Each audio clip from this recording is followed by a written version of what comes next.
Welcome to What the What, where we highlight the latest news and happenings in Alabama that impacts you, your neighbor, your neighbor's neighbor, basically your front door.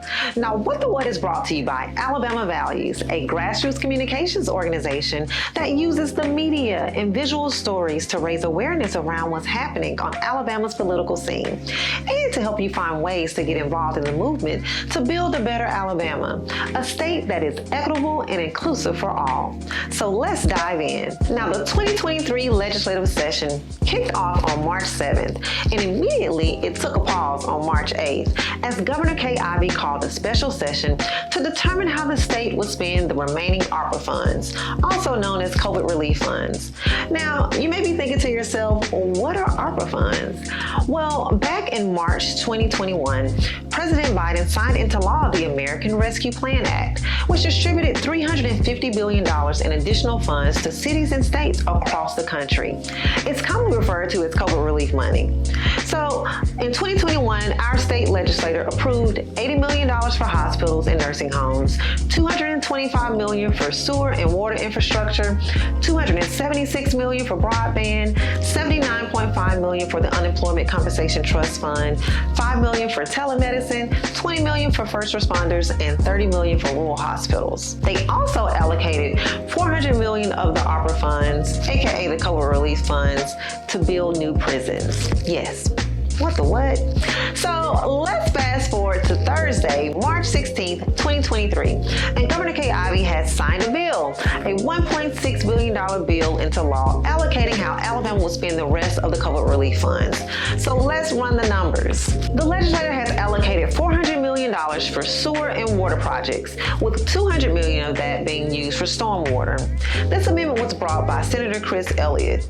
Now, the state has made national news in the last few years due to the lack of sewage infrastructure in Black and brown communities, specifically the Black Belt. Communities deep in the Black Belt, including Lowndes County, just south of Alabama's capital city, where a large number of residents have raw sewage in their yards. The Southern Poverty Law Center recently filed a civil rights complaint alleging discrimination by the Alabama Department of Environmental Management and how they allocate funding for infrastructure issues. Now, to access these funds, towns and cities typically will need to do a grant application.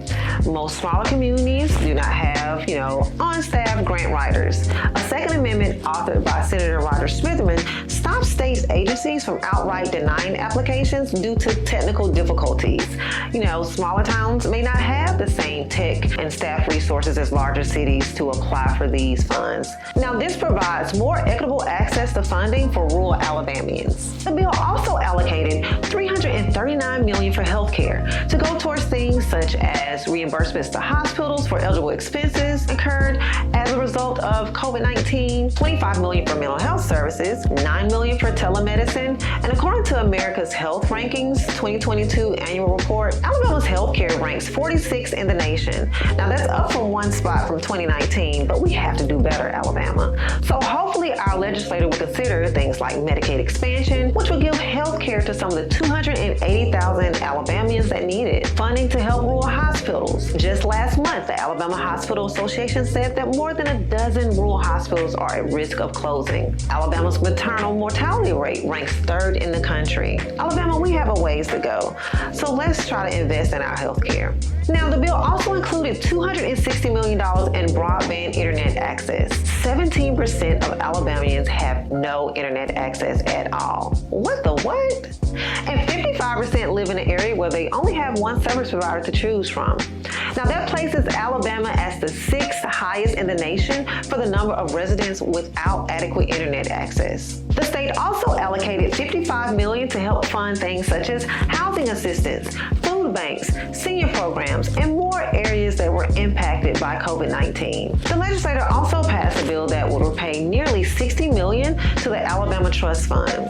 Now, funds to the Alabama Trust Fund comes from oil and gas leases. This will complete the Alabama's legislature's repayment of the $437 million it borrowed from the trust fund a decade ago to balance the state's budget from 2013 to 2015. This allowed the legislature to pay off the debt a decade early. Now, remember the $400 million that was allocated to build new prisons? Well, on March 16th, the Alabama Corrections Institution Finance Authority okayed a resolution to spend $975 million on construction of the new Elmore County Prison. Now, that figure is greater than the $623 million in a contract signed last year, making it clear that lawmakers would need to authorize more funding if they intend to complete the plan for the second new prison. The regular session will reconvene on Tuesday, March 21st, and we promise to keep you connected and informed. So tune in to future What the What episodes on Ivey TV, on all our social media platforms, YouTube, and our website. So like, follow, subscribe, and share. Also be sure to sign up for Ivey's legislative news and happenings to receive breaking news updates, vlogs, recaps pertaining to the session. And if you have time, tune into the session live on the Alabama Legislators website. You can also watch past recordings on the Alabama channel. So until next time, stay engaged and informed.